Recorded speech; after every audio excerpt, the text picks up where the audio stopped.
Can we stop asking women when are they going to have children? Or why they haven't had any more children yet? Let's get into it. Hi, my name is Starlight Harbins, and I facilitate conversations with other Black women about grief and trauma. Apology not included. Thanks for coming back. So let's get into this topic of not asking women why they aren't having kids. Yeah, women don't like that. Can we, as citizens of the world, stop asking women when, if they're younger, when are they going to have children? Or if they have had some kids, when are they going to have more kids? Or if it's a woman of a certain age, why she never had kids? There are many reasons why you shouldn't ask a woman these questions. And I've come up with 3 reasons. And here they are, in no particular order. Number 1, you have no idea what's going on with that woman physically.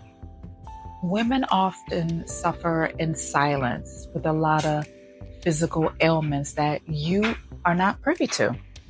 Not privy to it because it's none of your business. She could have PCOS. What is PCOS? What does that mean for a woman, and how does it affect her physical and her reproductive health? Polycystic ovarian syndrome. Who named it? It's a terrible name, so I hate this name. However, what it really refers to is the cysts that we're talking about in PCOS are tiny fluid-filled follicles. A fluid-filled structure on ultrasound is a cyst by definition, but really these cysts aren't problems. Follicles are normal in the eggs. You just have more than a normal number. So officially, in order to diagnose PCOS, you need 2 out of 3. Number 1, irregular periods. So if your periods are irregular, that's part of the diagnostic criteria. Number 2, high androgen symptoms. Androgens are like testosterone or DHEAS.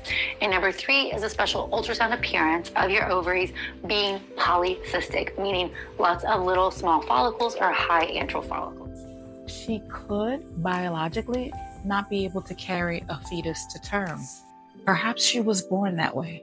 Perhaps she has a hostile uterus. Perhaps she suffered such physical trauma due to violent acts that her reproductive system organs were all destroyed as a result, along with her sense of safety and well-being.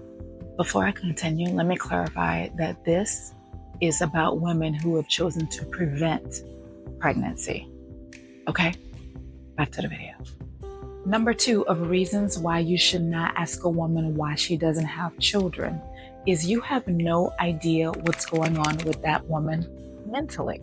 Perhaps she has a family history of mental illness and has decided that she doesn't want to continue that trait, that family history of that trait in her bloodline. And so the first reason that I'm not going to have children is because I have schizoaffective disorder. And the thing is, if there's even a chance that my potential child would go on to develop this arguably life-ruining condition, well, I don't really want to risk that. I see kids every day at work.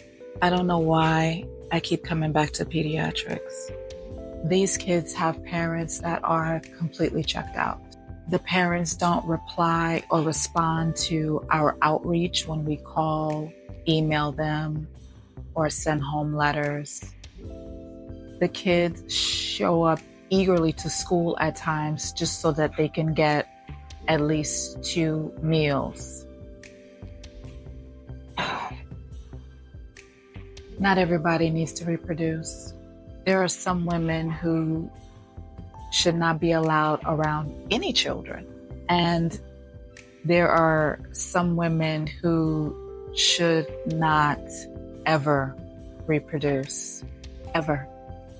Reason number 3, why you should not ask women why they don't have children. Women no longer believe that having babies is their only purpose. The world has changed.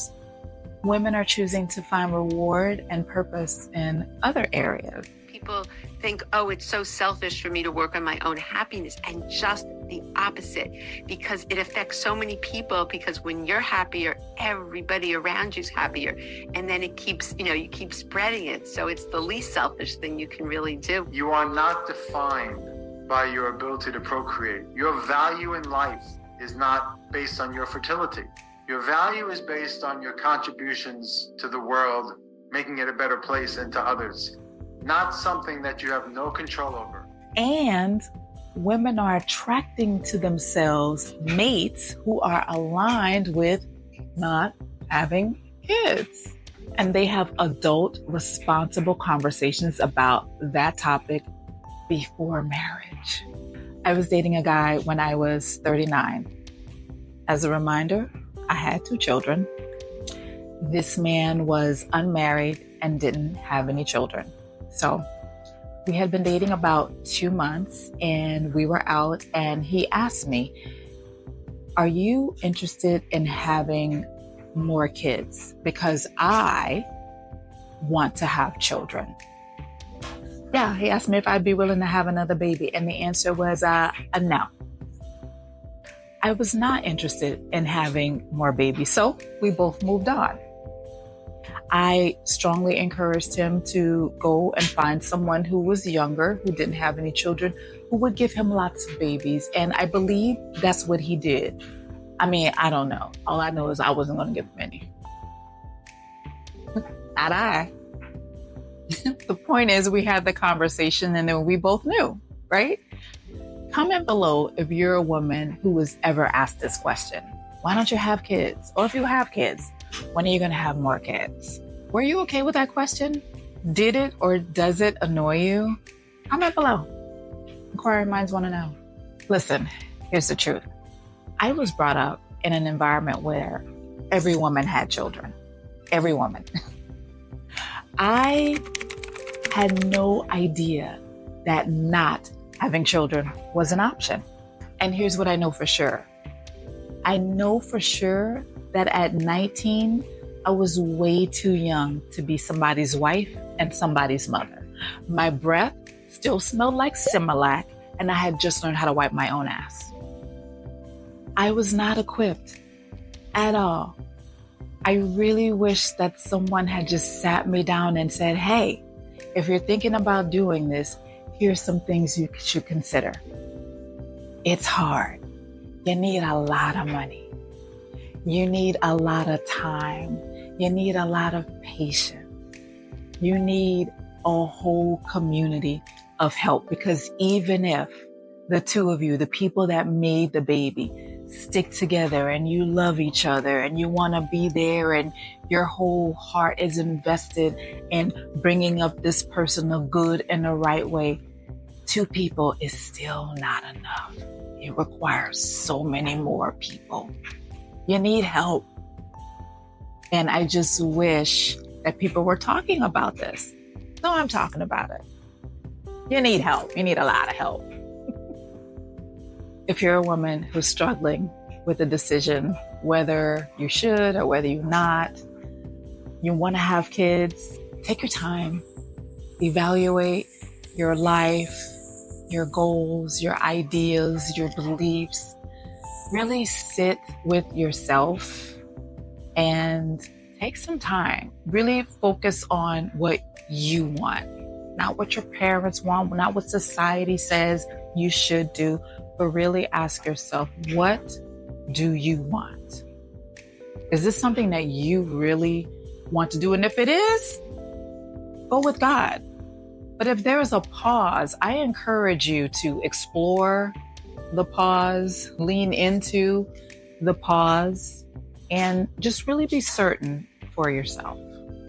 Perhaps you should explore being a rich auntie with no kids first. You could show up for a few hours, be a bad influence, and then leave.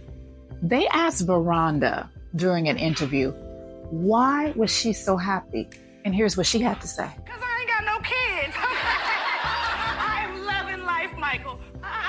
Don't call me that. You sound just like my sister's kids. Auntie this, auntie that. Y'all need to call me Veranda. Just because my sister got knocked up don't mean my name changed.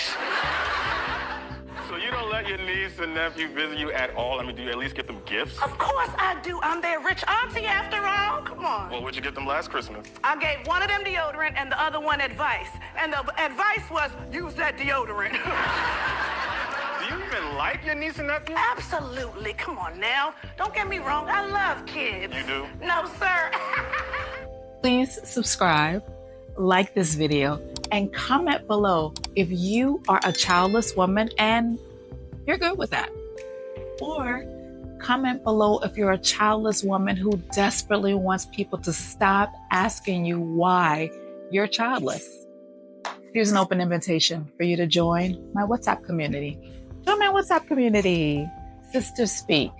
We are a dynamic group of Black women who love each other, support each other, encourage each other in our dreams, our plans, our goals, our careers. We'd love for you to join us. Click on the link below, knock on the door, and we'll let you in. If you're a Black woman who's yearning for support, community, and a feeling of belonging, we'd love to have you. Click the link below. Thanks for watching. Take care of yourself. Prioritize yourself. You were meant to have love, joy, peace, abundance, because it's your birthright. Take care, friends. Bye.